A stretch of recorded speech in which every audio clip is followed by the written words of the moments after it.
What's up? It's Ben from WODprep, and in this video, I'm going to be talking about 5 skills that you can learn fast before the CrossFit Open. Depending on when you're watching this, the CrossFit Open is rapidly approaching.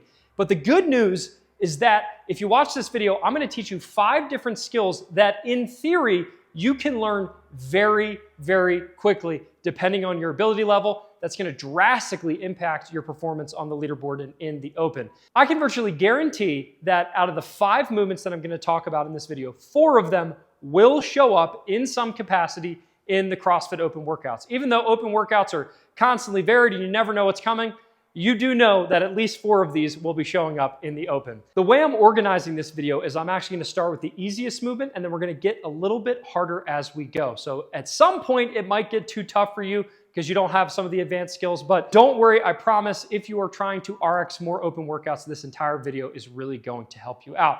And I also will make sure to have additional resources where you can get free training from me on how to learn these skills.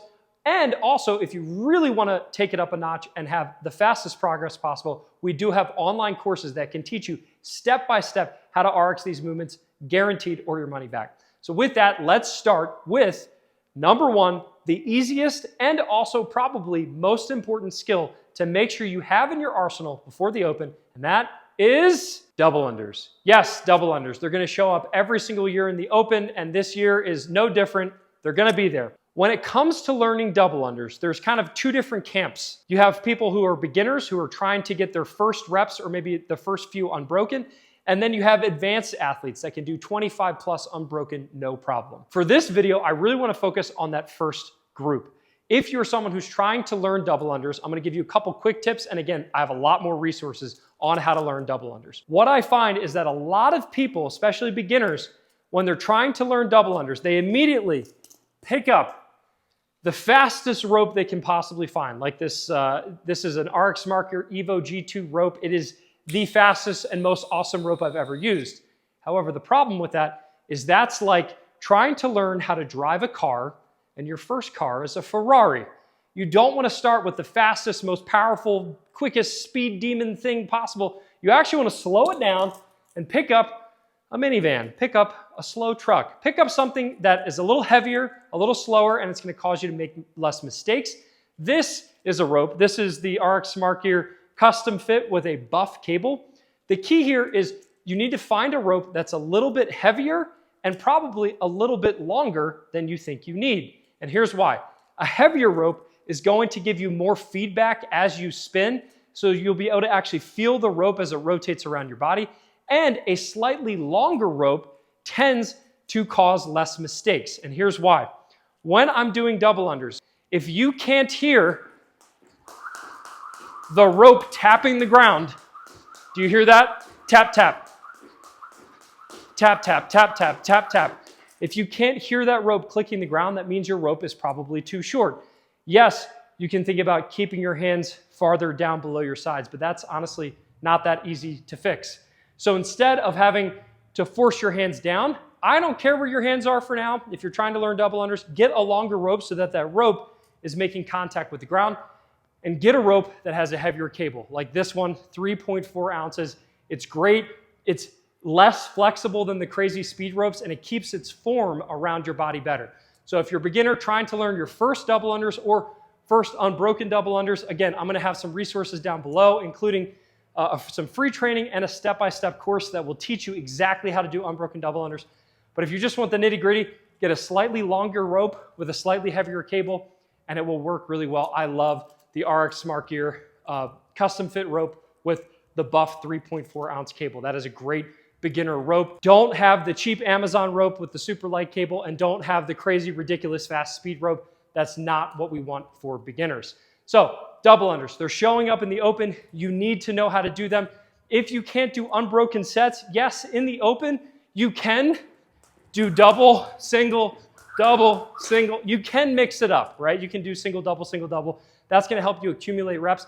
But if you're able to break into doing multiple unbroken, I promise that's going to make your score climb on the leaderboard tremendously. One last point on double unders, because this one is, I think, the most important. What's cool about double unders is you don't have to increase your strength, mobility, or really anything. With a lot of other skills, you need strength or you need mobility, like with a heavy snatch, right? You need everything. But when it comes to double unders, all you need is coordination. The ability to jump like this and spin like this. If you can do those two things at the same time, you can transform your double under. So it's really just about coordination and feeling the beat and timing. And there's very little prerequisites involved when it comes to strength and mobility. So that's why double unders are the easiest thing to learn quickly. And you can go, and we've had people in our course go from 0 to 100 plus unbroken double unders in a matter of 8 weeks. So you can do it, I promise.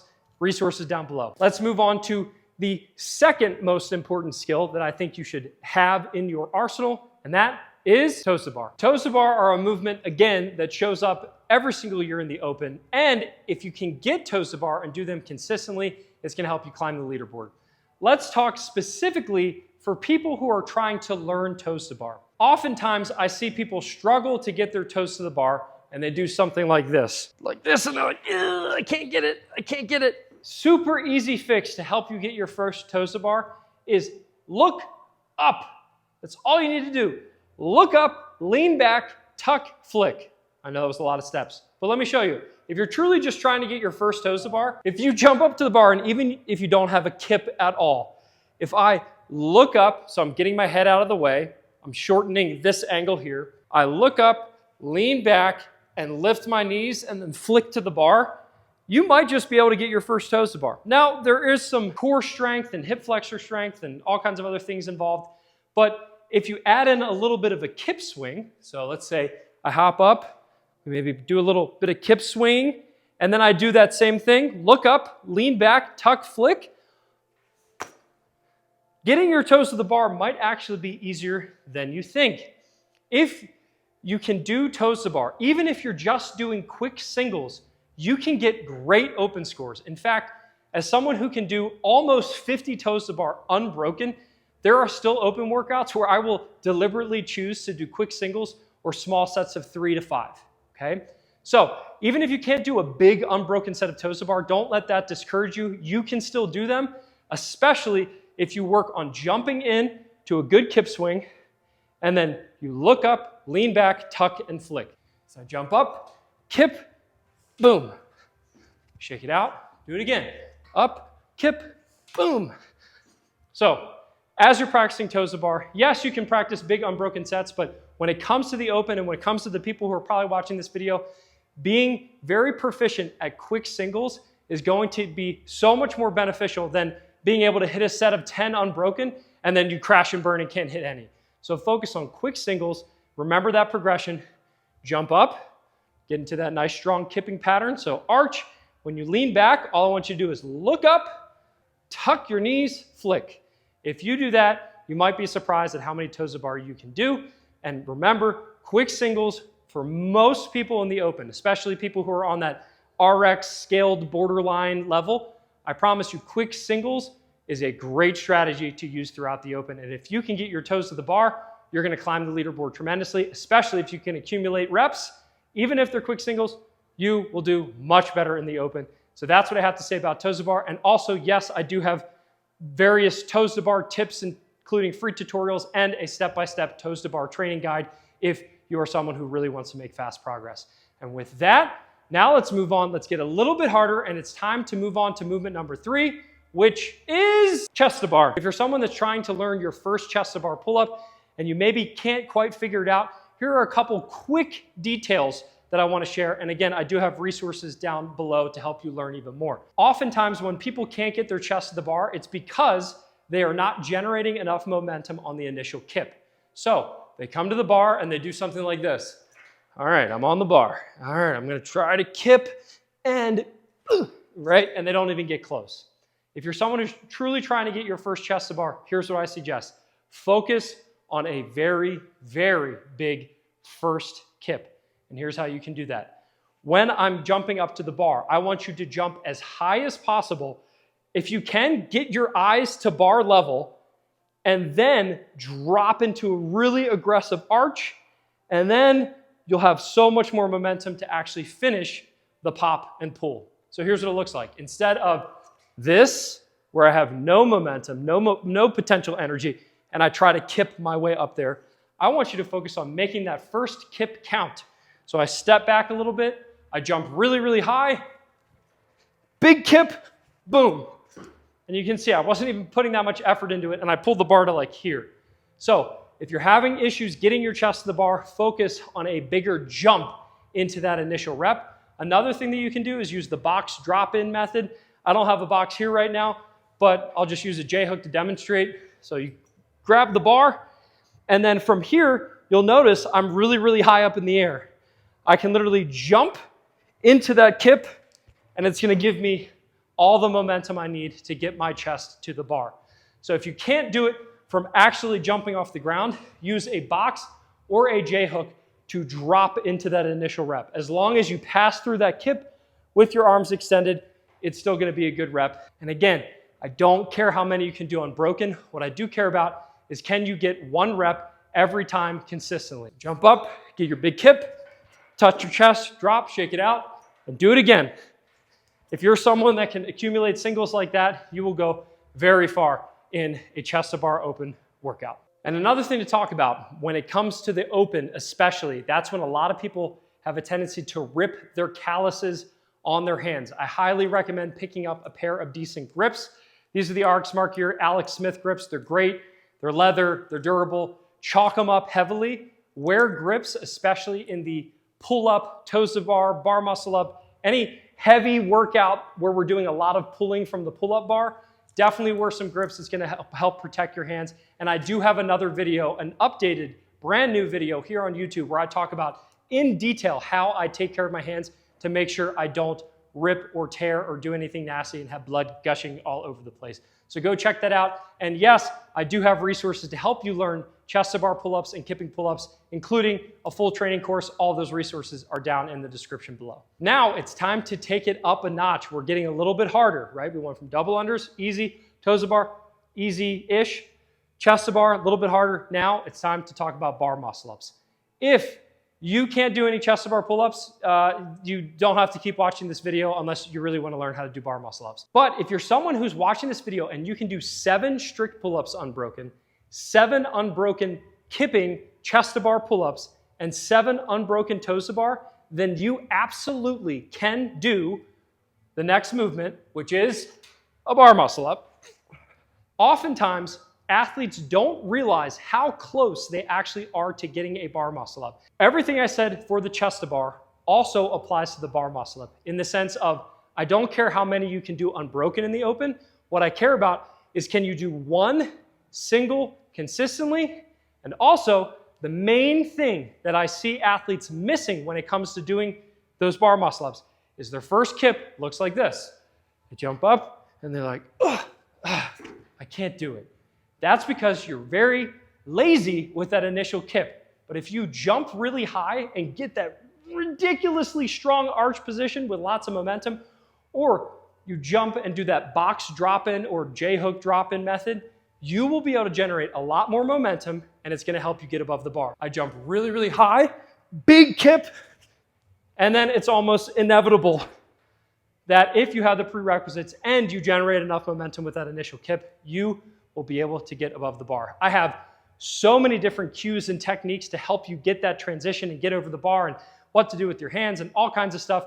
Too much to go over in this video, so make sure you check the description and the resources below where I have lots of other videos, free tutorials, and a step-by-step guide to learn bar muscle ups. But the difference between 0 and 1 muscle up in the open is tens of thousands of places. So if you dedicate time and energy between now and the open to practice drills that will help you get a bar muscle up, you can do it and open magic might happen and you will climb the leaderboard drastically if you can even just get 1 bar muscle up. The 5th and final movement that I think you should master between now and the open, and you might actually be able to learn it quickly, is the ring muscle up. While I don't expect both a bar muscle up and a ring muscle up to show up in the open, one of those two will show up. And I think it's probably going to be the ring muscle up this year. It's important that you have the prerequisites. If you can do 7 or more strict pull-ups and you have the ability to do a really deep, strict ring dip, then you might be able to do a ring muscle up. I've helped a lot of people get their first ring muscle up by realizing that it doesn't matter if your ring muscle up looks like all those crazy CrossFitters that can do those wild kip swings and do like 15 unbroken muscle ups, right? That doesn't matter. What matters is, do you have the pulling power, the pulling strength, and do you have the ability to get out of a ring dip? Oftentimes, especially in the open, when I'm coaching athletes, I will teach them how to do what I call a semi-strict ring muscle up. So what that means is that I'm actually getting a false grip. You get a false grip, and then you do a little bit of a kip, and that helps you get over top. It's important that you have chalk, which I do not have, so that was really, really hard. Chalk excessively here. If you have the ability to do a lot of strict pull-ups, and you have the ability to do strict ring dips, you don't need to worry about doing a full-blown kipping ring muscle up for your first. Instead, do a strict ring muscle up with just a little bit of a leg swing. As long as your arms get fully extended, that will count as a rep.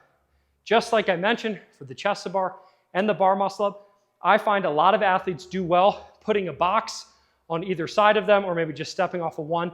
Get your grip, chalk excessively, get that grip really dug into the rings, and then drop off into a kip, and you might be surprised at what you can do. I've seen people overnight, in 10 minutes of working with me or 10 minutes of going through our coaching program, they will learn ring muscle ups because they've never had a coach teach them all the different components. I can't belabor the point too much here. We do have tons of resources on YouTube and Instagram that teach you the intricacies of how to get those first reps, but focus mainly on getting your grip. So do a false grip where that ring is really tucked into the crease of your wrist rather than just gripping it normally like this. I don't want you to grip it like this, especially if it's your first time.